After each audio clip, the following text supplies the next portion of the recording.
Hi, my name is Sebastian with Stratton Hospitality, and today I'm bringing you a special part in the Airbnb hosting process.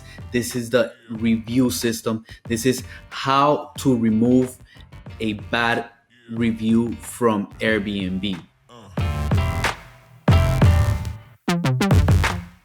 We actually think the Airbnb system works great, is worked magically for their business model.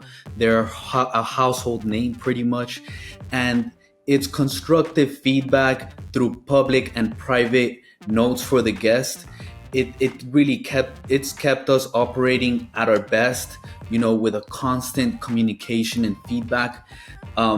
It really keeps the hosts on their toes, right? At operating at their best potential. So in this video, I'm going to dissect a circumstance where we went through where it was pretty much completely unfair. And this is where we can use the rules and the policies to enforce them so that there's a level playing field.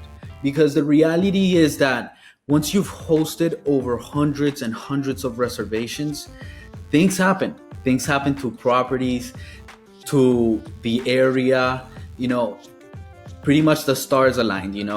Things happen when it's not supposed to, when there's a family, and say, in this example, there was a college dorm room party near the property. So we're going to cover this. But at the end of the day, for you guys, it could be an AC, it could be a pool heater that goes out, the electricity could go out. So it's something that is completely out of your control, and there's circumstances where hosts shouldn't be held responsible for something completely out of their control. And the truth is that when it does happen, it hurts. It's a sting. Damn.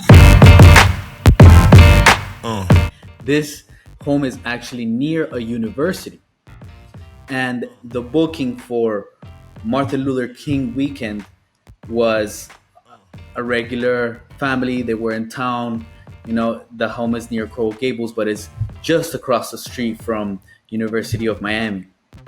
Well, it turns out the guests checked in, everything was normal, and that night, that the second night that they were spending there was a neighbor, somebody around the area threw a humongous party, and there was a lot of people on the street, a lot of people. And it turns out the guest was heading home, he was arriving home, and there were too many people outside. He thought this was weird and unusual. I'm not sure what was going through his mind, but he felt unsafe, and he decided that he was not going to stay the remainder of his night. That is a situation where, everything went perfect, everything, the stars aligned. And with many bookings, it's gonna happen.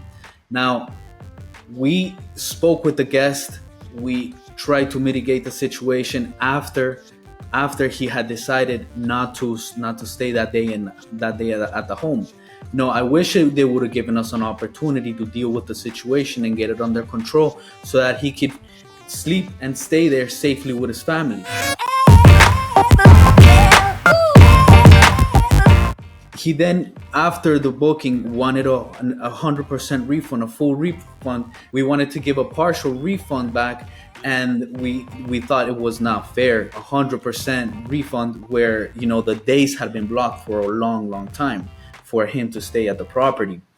And we just let the situation pass by. We knew that there was a potential bad review coming out of something that was completely out of our control, and something we wished we would have had an opportunity to resolve. Thankfully, there is an Airbnb review policy that evens out the playing field for both guests and hosts, and it helps both follow certain guidelines, 3 fundamental rules actually. And I'm going to include the link to the review guidelines, so you guys can see all the details about it. But basically, the first one is that reviews should not violate the Airbnb content policy. This is discrimination, racism, etc. The second one is reviews should be unbiased. And this there's a lot more detail on the website, but this is pretty much using extortion as a way to get your refund back. And then the third one is that reviews should remain relevant. In this example at the Mango House, it's actually right here. I put it so you guys can see what it looks like. The review was not relevant, and it didn't follow one of the parts of relevancy, which is that the content cannot refer to anything or any circumstances entirely outside of the host's control. This is what we really enforced and what we really built our case on, even though there were more multiple arguments supporting the relevancy of the review. And this is what allowed us to develop the case and then eventually have it reviewed. Don't get me wrong, it's a process. You may have to speak to several representatives and present your case and use their own rules, their own reviews, which these are, this is what it's meant to do, to so that there's an order, right? There's a structure. Now you know how to counter this when it's on a disadvantage, when it's on an unfair situation to you as the host. Don't let this happen to you. If you know about it, you can prevent it. And that's what we do. We shine light on areas where you can learn and prevent this from happening, and prevent this from being could be costly at some point. Just subscribe. Thank you guys. Goodbye.